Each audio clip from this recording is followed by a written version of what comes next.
Hey everybody, welcome back to What Does the Fox Say? My name's Adam Fox, your host. So what we know at this point on the big ugly bill, the reconciliation package, is the Senate is pushing to try to bring it to a floor vote sometime next week. We don't know exactly what the timing could look like, and it could shift. But if they do ultimately bring it to the floor, and if the Republicans in the Senate are successful in passing this package, it will move very quickly back to the House to confirm the changes that the Senate has made. This process could break down on the Senate side or the House side. There is very little room for them to make error. And the political dynamics are challenging, but unfortunately, they don't really seem to be taking into real consideration how this is going to impact coverage, how many people are going to be terminated from Medicaid and the ACA, and sort of the broader impact it's going to have on our healthcare system, hospitals, clinics, and the economy as a whole. They don't seem to be taking that really into account. And a provision that has changed in the Senate version of this package that sort of highlights this is they are proposing an additional cut to Medicaid funding through by limiting provider fees and taxes, which I think 49 of the 50 states use to help raise some of the state dollars that are needed for funding Medicaid that are then matched with federal funds. In Colorado, we have a hospital provider fee that is quite robust. And what this would mean is it would reduce what we can raise sort of from that hospital provider fee. The current fee is at 6%. It would reduce it down over time to 3.5%. So it ultimately means we would be able to raise just over half of the current funding that we do at the state level, which means we would receive somewhere in the realm of half of the funding that we receive from the federal government currently. And that means the over 400,000 Coloradans who receive coverage under sort of the provider fee mechanism are at extreme risk of losing their coverage.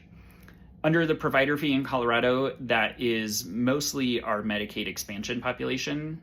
So we use the provider fee to raise the state funds that are needed, and then the federal match comes in to sort of add to those dollars. And that covers about 377,000 Coloradans.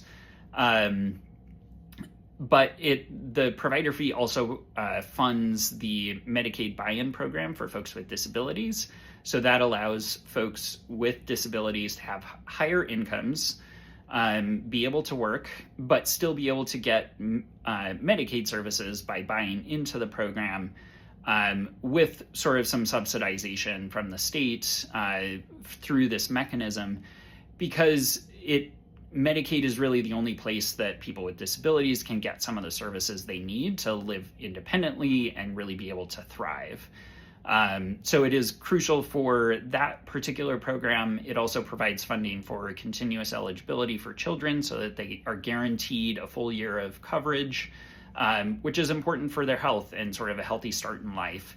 And that helps us down the line with lower healthcare costs and higher outcomes in education and other things as well. So this cut that the Senate has added makes this package worse.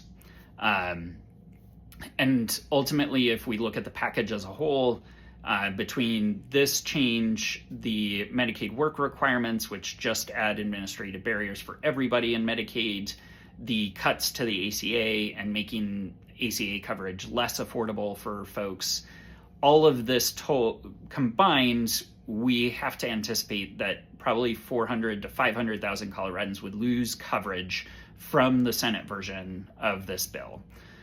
So it would be even more devastating in some respects than the House version. And we need your help. Continue to call your representatives. They are going to have to vote on this again if the Senate passes this. And we need to keep the pressure on them. But also, we're trying to support our senators by sharing stories and amplifying the voices of Coloradans who would be impacted. So if you benefit or have benefited, you or a family member, from Medicaid or the Affordable Care Act, please share your story with us. We'll provide some links and some summary documents about the Senate package and things like that in comments, but we really need folks to raise their voices, share this information out however you can, because overwhelmingly polling shows people oppose the cuts to healthcare, the cuts to Medicaid, and this package overall. But there's still a lot of people that don't know what is happening, what's in this bill. And the more people that know about it, the more we can fight back. So please join us. We will be in touch and provide updates as things happen next week. And we fight onward. Thanks.